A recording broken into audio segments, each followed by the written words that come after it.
Hello viewers, a very good afternoon. Welcome to our FB live session. Today we have an interesting topic for us, which is what should be your diet during this quarantine. I know many of us are suffering this lockdown and are at home since more than a month now.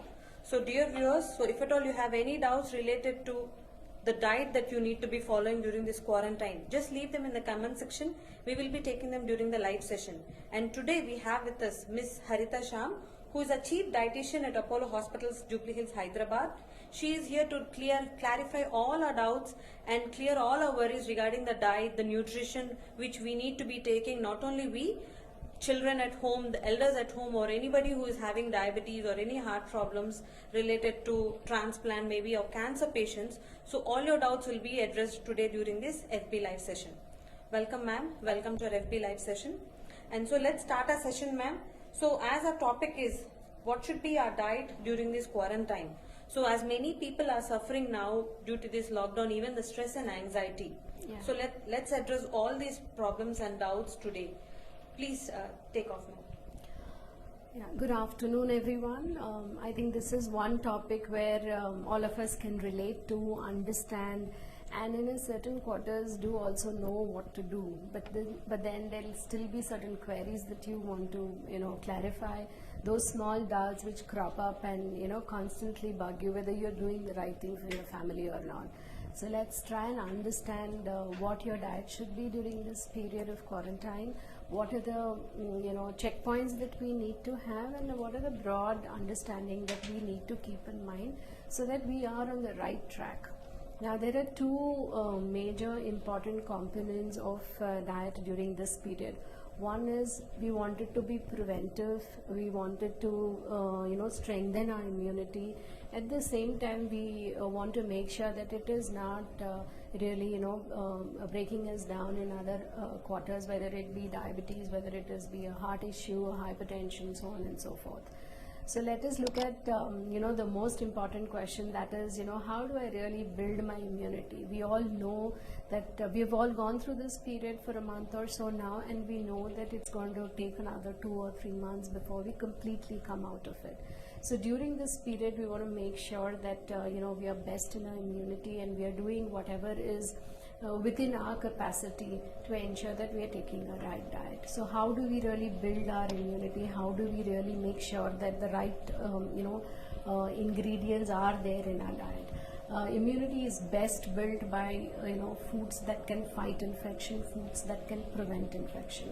So what are the foods that are can really fight infection? The topmost are the ones which are rich in antioxidants. The topmost are the ones which are rich in phytochemicals. What are these foods? These are the foods which are richest in their color. The moment you have a bright colored fruit and vegetable, you automatically know that you're getting good amount of antioxidants from that diet. You're getting good amount of chemicals, phytochemicals, which allow you to fight any kind of an infection and therefore boost your immunity. We also have certain nutrients like your vitamin C, vitamin A, both which are extremely important for us in terms of building our immunity. And if you see this season, we are also getting that right kind of fruit. We are getting our oranges now, we are getting our guavas, we are getting the very sour mangoes, which are a very rich source of vitamin C. And there is a absolute need to ensure that these are there as part of our meal. We encourage our family to incorporate them, or we make dishes which incorporate all these foods, so that in one form or the other it is there as part of our diet, and we are consciously also building it into our diet. So ma'am, as you know that children are at homes nowadays, and they tend to enjoy junk food which is not available now. So are there any replacements? I know healthy food cannot replace junk food, but still share some tips for the mothers staying at home regarding how to beat that children's tamperings and all for the junk food. If I look at my immediate friends and colleagues and surroundings and look at what they're actually stocking up for their family, when I looked a little deeper, I realized that people are actually stocking up chips, people are putting up noodles, people are stocking biscuits for their children, because that that's such an easy giveaway to the child. But we also need to know that we also need to be sure that their immunity and their health is equally important. Kids who are playing suddenly for a couple of hours a day are locked down and they're absolute zero activity, and they could easily comfortably put on 3 to 4 kgs, and we will not even realize that that has happened. So there is a need to cut down on the junk, as Harita said, but try and replace it as much as possible. So what are your evening snack items? That's when children crave, they want you to make something. So you need to make something which is definitely not deep fried. Deep fried thing seems to be the most in thing. People are drinking up liters and liters of oil and doing your bhajiyas and batata vadas and pungulu and all of that. So try and cut down on that as much as possible. Try and do a lot of baked stuff. Do a lot of a little twist to your normal food that you do. For example, if you are doing chapatis, maybe you can do an enchilada. You can stuff it with a lot of vegetables and a little bit of cheese and do a enchilada. Similarly, you can make tacos out of your regular wheat chapatis and fill the tacos with whatever you want. You want to fill them with your rajma and tomatoes and make it like a regular Mexican taco. You want to fill it up with your potatoes and chole and add some chutneys to it and make it like an Indian taco. The regular Indian, the regular food that you're making a twist to it would definitely help. All that I have to keep it in my mind is that the sweet is an absolute no. I see that a lot of people are making gulab jamuns, they're making jalebis, they're making a lot of laddus and keeping it at home. All these are extremely calorie dense, are okay for once in like say 15 days or once a month, but certainly not made on an alternate day basis or an everyday basis. So the desserts or the sweets also should have plenty of fruit laden into it. I see a lot of people baking cakes. Try and include nuts into it, try and include dates into it, try and make a banana cake rather than doing a regular sugar based cake. Try and replace your 100% maida that you will be using for your cake with wheat flour as much as possible, so that in those little in the stuff that we are making on a regular basis, we are ensuring that it is not harming the child in any other manner. Ma'am, we have a question from an audience from Miss Jyoti. She says she has her aged mother at home who is 88 years old. Is she advisable to stick to vegetarian food during this lockdown, considering that digestion is slow at this age, or can she have non-veg? Yeah, I think your thought process is absolutely correct. Non-vegetarian food, whatever said and done, is going to be harder to digest as compared to vegetarian food. So keeping it simple, keeping it close to a very Indian thali, keeping fruits and vegetable in the diet and keeping it vegetarian definitely will help with easy digestion and will contribute to a plenty of fiber. At the same time, if this lady has already been used to eating some amount of non-vegetarian food, and if it is only sprinkling through the week once or twice a week, there is no need to cut that out if she's already comfortable with. The idea is to not to reintroduce any new heavy meal which she's not used to, which she's not familiar with, or which she already has issues of digestion in the previous in the past. Ma'am, thank you so much, ma'am, for that insights. And there are even diabetic patients sitting at home who are not going to their regular checkups and all, and not able to do their regular physical activity. Yeah. So can diet help that portion to fill up that gap? Yeah, absolutely. I think where there is going to be very limited physical activity, you are on medication, but you're still worried about the sugars going haywire. You can be extremely controlled about your diet. Ensure that you're taking foods which are slow to digest or have plenty of fiber in them. Fiber is the focus nutrient if you're a diabetic. Ensure that you are having 25 to 30 grams of fiber. You may not be able to calculate it per se, but you make sure that there are at least 1 or 2 high fiber fruits which you can have, like say a guava or an orange or a pomegranate or a papaya. This should be part of your meal, especially as in between snacks.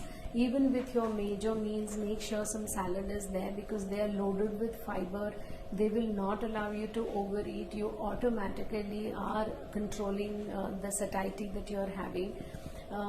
Similarly, also ensure that you can take fiber from lot of pulses.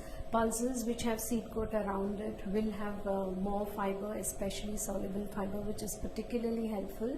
So if you include a lot of sprouts or chole or rajma, these actually contribute to contribute to controlling your sugar levels. Similarly, you can get fiber if you sprout the same pulse. You get a higher amount of fiber.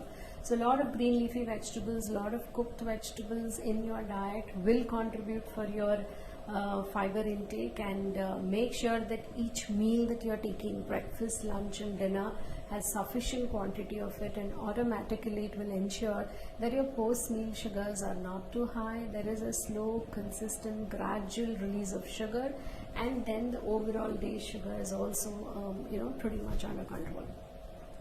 Ma'am, as you were mentioning about the diabetes, so we have a question related to that. A mother is asking, can we make sweets, cakes and all with the sugar-free, complements that we have, like Diabliss, sugar-free syrups and sugar-free Trablips? Yeah. I think this is an important question. While you can make sweets with sugar-free, on the other hand, you realize that there's a lot of any sweet or any cookie that is made or a cake that is made, for example, will have a lot of butter in it, will have a lot of maida in it. So it's just not the sugar component that we're talking about when we're talking about sweets. Let's say we're talking about an Indian sweet. There will be some amount of khova, there will be some amount of maida that is added, or you may have to deep fry the sweet. So how do you ensure that the other components are taken care of? So once in a while, like in your regular life, you can use those sugar-frees to make desserts, but it can't be a day in, day out. You may be managing the sugar, but you will end up contributing to a lot of other refined products like maida or other high-fat products where you have to deep fry the product. Ma'am, how about patients who have undergone heart transplant or liver transplant? Because they need to be at utmost care now, not getting exposed to the outside conditions and not getting infected and all. So they staying at home, and how will the nutrition play a vital role in boosting their immunity levels? Yeah. So these are major surgeries, that is heart transplants and liver transplants. And if somebody has had them very, very recently, yes, rightfully they have to take care of their immune levels. They have to ensure that they are not taking anything from outside, ready to eat foods. I think that's already been explained to you. In any case, to ensure that they do not, get any kind of infected food, or should I say, fruits that, for example, if they're taking fruits, how do they ensure which fruit is the safest for them? So the best way to do so are the ones which are covered fruits, and avoid all raw vegetable salads. Normally we say take a lot of salads in most conditions, but people who've just undergone major surgeries, you have to ensure that you are not immunocompromised, and therefore cut down on the salad, cut down on fruits which you have directly. For example, if you eat a fruit like an apple, you have to eat it directly. But on the other hand, if you're eating something like an orange, or if you're eating something like a pomegranate, you automatically are peeling the outer part of it and only having the inside core of it, and that's very well protected and can be comfortably had. Another point that you have to focus on, recovery that is going to be prolonged for you for about 2 months or maybe 3 months, has to ensure that you're taking a high protein diet, whether it is a vegetarian source or a non-vegetarian source. The proteins have to be at least 70 to 80 grams per day. So how do you ensure that you're getting at least 70 to 80 grams of protein per day? You have to ensure that you're taking your milk, your curd, your dal. Apart from that, the vegetarian high sources of protein will be your low-fat paneer or cottage cheese. You will get it from soya, you get it from good quality eggs, you get it from your fish and chicken, which are low in protein. So ensure that all of these high protein items you are having through the week, so that you are getting your daily dose of protein, which helps in any kind of a surgical recovery that you are looking at. Thank you so much, ma'am. And ma'am, we have a typical question. Can we have chicken daily, is one of the user asking. Yeah, I think there is a lot of confusion, doubt around whether the non-vegetarian food can be had or not. If you see all the guidelines, whether they are put up by the National Institute of Nutrition, ICMR, or rolled over by WHO, all of them are talking about not eating uncooked food or semi-cooked food. But if your non-vegetarian food like chicken or fish or mutton is well cooked, and most Indian style of cooking is well cooked, we make a curry out of it mostly, and that's absolutely fine if you're sure that you're cooking it completely and consuming the food. So it's absolutely okay to consume, provided you have cooked it well and these foods are not half cooked. Thank you so much, ma'am. And you, as you were mentioning earlier about the junk food and the processed food, I have a doubt, ma'am. We even tend to have access to the tinned foods, which are half cooked or par-boiled vegetables and all. Is that good to eat? In general itself, not during this quarantine itself, in generally also, is that good to eat such foods? Yeah, generally canned foods in Indian situation are picked up when there is no time to cook, or their availability of fresh produce is not so easy to acquire. I think all of us are getting enough fresh produce, but still if you have a habit of picking up canned foods, you have to make sure that you have to understand that they are either extremely sweetened or extremely salted. For example, if you pick up a canned fish product, it will be in brine solution, that is salt solution. If you're picking up a canned fruit like a pineapple, for example, it will be dipped in a lot of sugar solution. So this will automatically contribute to the unnecessary extra sugar, extra salt that we want to control during this period of time. So if you have access to fresh produce, that is the best thing to do. It may take time a little bit in the preparation of it, in the cutting of it, but there is absolutely no replacement to it. Ma'am, we have another question, ma'am. I have GERD problems. So this time, what should the diet I be following? GERD, I'm just mentioning that for the audience. Esophageal reflux disease. Yeah, I think gastroesophageal reflux is a very, very common thing. All of us face it at some point of time, and it is something so small but yet very, very nagging. Sometimes it could it could not disturb you through the day, but night when you sleep it could be really, really disturbing. The general mantra for GERD is you have to avoid spicy food. You have to see if oily food is bothering you. Many a times GERD is aggravated with deep fried stuff. So when you eat your samosas and when you eat your chips, you feel fine, but after 2 hours, after 3 hours, you feel extremely uncomfortable. Similarly with spicy food, with pickles, masala food, you see that when you are having that food, you don't have a problem. But after 2 hours, after 3 hours, or when you go to bed, there is a lot of regurgitation and you are extremely uncomfortable. Apart from avoiding all this, you have to ensure that the stomach is not empty for a prolonged period of time. So if you have had food 3 or 4 hours back, it's time to replenish, it's time to put some food into your stomach so that the acid is not continuously formed. At the same time, you should not, take food which is going to aggravate the situation. How do you ensure healing? How do you prevent the symptoms, especially which occur in the night? Is small meals, frequent meals, and a very, very early dinner. If you finish your dinner by 7 o'clock, have a light dinner, you will observe that late night symptoms are highly controlled. Thank you so much, ma'am. And many people now are suffering with stress and anxiety. True. Can diet help them in overcoming this stress and anxiety? Because many people, when they are in stress, they tend to eat more than the regular food intake. True. But instead of just eating whatever they eat, can you guide them some good nutritious and supplementary food? So stress and anxiety, whether we accept it or not, in some subtle way, all of us are going through it. We are not sure about what's happening now. We are not sure about the future. And this is contributing to some level of apprehension. And when there is apprehension, there is mindless eating.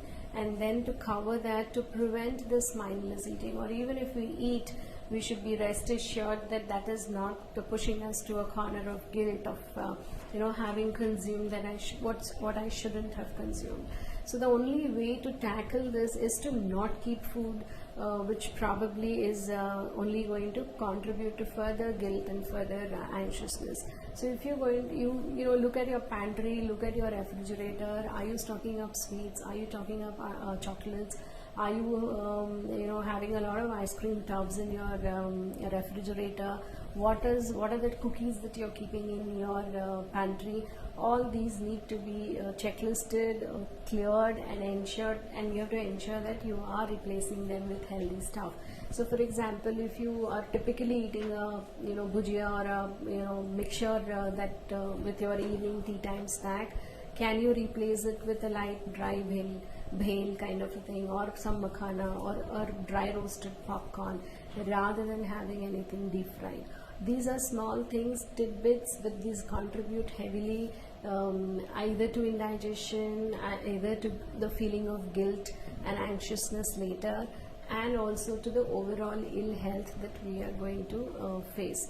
So ensure that all your easy to reach out items, what you're going to keep on the table, have to be which contribute to your health. So keep the dining table loaded with lots of different kinds of fruits. From time to time, make sure that you are making that conscious effort of cutting some fruit and making each family member eat that, because children won't pick that on their own and eat. So you either cut them fancily or from period to period, time to time, couple of hours, you insist that they have it, and then that becomes a habit and a pattern. If any of us is tired, exhausted, feeling stressed, just by eating the watermelon, you really feel that hit of you can sense that hit of freshness and relaxation and cooling that we experience. So that needs to be a daily experience, and then it kind of sits on your conscious, and you start enjoying that. So these are things that you need to do to ensure consciously. Unless you do these things consciously, they are not going to become a habit, and unless they become a habit, we are not going to experience the goodness of it. Thank you so much, ma'am. And please suggest diet tips for the cancer patients. Cancer patients are the ones who are continuing to undergo the therapy. For many of the conditions which is elective, we've actually been able to hold it on for some time, but cancer therapies have to go on. They cannot be stopped in between. So this is a period which is both in the cancer condition, where there is some amount of swallowing difficulty, there is some amount of not being able to eat the regular food. Plenty of liquid or liquefied foods come to the rescue. Cancer patients can and should ensure that they are, every second hour there are some liquids. Now these liquids of course have to be healthy and of course have to be filling. So there can be, the best examples would be some thick liquids which will give roughly about the same calories at the volume. Something like a milkshake. If you have a banana milkshake, a chiku milkshake, or a mango milkshake, you will easily get 200 calories, and that keeps you going for the next 1 or 2 hours. Similarly, you can have porridges like oats porridge or a ragi porridge, either with milk or with buttermilk, which will give you that cooling sensation and give you that energy for a couple of hours. All your fruit juices, coconut waters, your milkshakes are all replacements that you can put in if your intake is not adequate. Even if the intake is fairly good, these are hydrating, give you some healthy calories, and should be incorporated in your diet to get both the calories and proteins and the other vitamins, minerals that you so very rightly need during this period. Ma'am, another interesting question that a user has asked, and I was waiting for the end to ask that question. As the Ramzan season has started off, and people fast from morning till evening. So the user is asking the same question. So please give us some tips for Ramzan during this quarantine. Eating fruits in iftar after a prolonged halt is good, or please suggest something else which is good, because most of the time they feel like bloating because of empty stomach. So how to break the fast is what she meant. Breaking the fast post Ramadan, I think it's beautifully there in your patterns and systems. You're breaking it first. Instead of jumping onto a meal, you break the fast with a fruit or a dry fruit, and that's perfectly done. So you don't dump food suddenly after several hours. You break the fast with small little sources of energy that kind of replenishes you, and after a while you eat a meal. I just did a consultation for a diabetic patient, and I realized that the patient was having a hypoglycemic even because of the sudden Ramadan fast which he started a couple of days ago. So you have to ensure that you relook at your medication, you rearrange your diet. you are not supposed to eat one meal a day. You know, this patient was eating one meal a day and trying to control both sugar levels and follow the religious fast. So while you're in Ramadan, you're still allowed to eat early mornings, you're still allowed to eat late in the evenings. Fasting with fruits and dry fruits is absolutely the right thing to do, followed by a regular meal. While many of them are fasting, they're not losing weight because the food at both these places is both these ends is very heavy. You just have to ensure that a regular, simple, balanced meal is followed at both the meals. There will be some special preparations, but if that is over the weekend, that happens once in 10 days. That is absolutely fine, and then you will actually see that since there are only 2 meals per day, and as far as these 2 meals are well balanced, you will actually experience weight loss during this fasting period. Thank you so much, ma'am. And there is another question, ma'am, from an audience. Eating jawar roti in the morning, breakfast, and in the lunch, is it healthy, or does it tend to produce overheat in the body? No. I think jawar roti is a very good Indian millet, a very good replacement which is locally available wherever you are to the routine rice and wheat cereal that we all have got used to.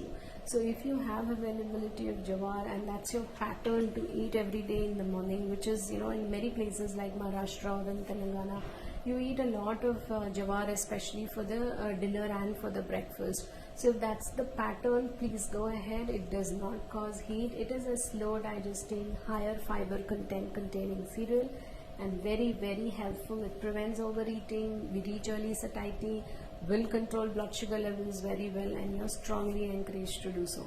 Thank you so much, ma'am. And we have come to the end of our session, and many questions are rolling down which have already been discussed, dear audience, related to transplant and related to gastric troubles and related to kids' diet and all. Please do rewind the session at the end of it so that you'll find your answers.